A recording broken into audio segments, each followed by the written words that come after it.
زُيِّنَ لِلنَّاسِ لوگوں کے لیے محبوب بنا دی گئی ہے، کھبا دی گئی ہے، مزین کر دی گئی ہے، ڈیکوریٹ کر دی گئی ہے، چمک پیدا کر دی گئی ہے۔ چمک کا لفظ مجھے اصل میں یاد آیا، آج دن کو یاد آیا تھا۔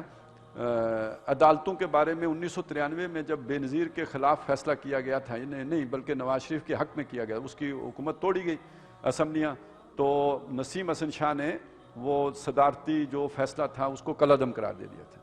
تو بے نظیر نے اس پر ون ورڈ کمنٹ کیا تھا، چمک۔ تو یہ چمک ہے نا، یہ دنیا کی چمک، نظر کو خیرہ کرتی ہے چمک تہذیب حاضر کی، یہ صنائی مگر جھوٹے نگوں کی رضا کاری ہے۔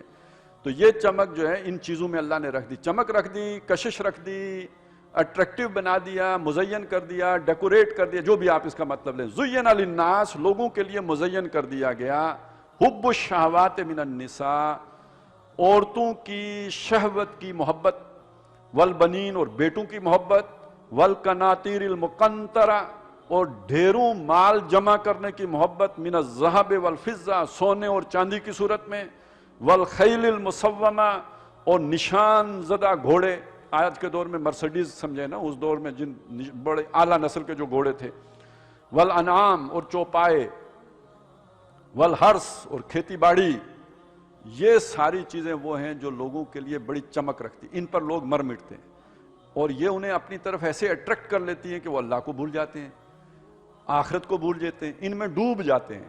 الذین ضل سعیہم فی الحیات الدنیا، اسی میں پھر ان کی کل محنت جو ہے وہ گم ہو جاتی ہے۔ یہاں سے نقطہ نظر کا فرق پیدا ہو جاتا ہے۔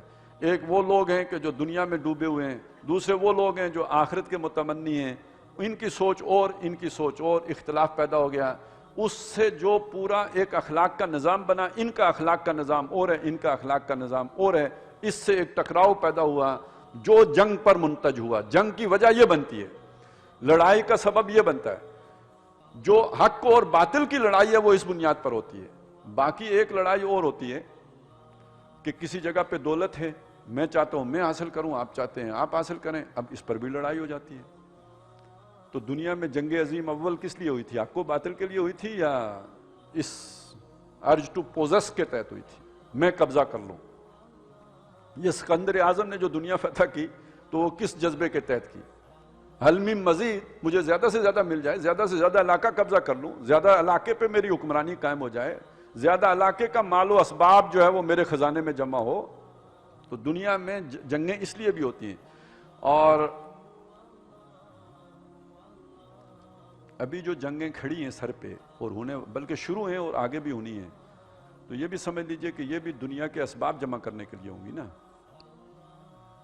آپ ظاہراً بھی دیکھیں، اگر چائنا انٹرسٹڈ ہے سی پیک میں تو کس لیے انٹرسٹڈ ہے؟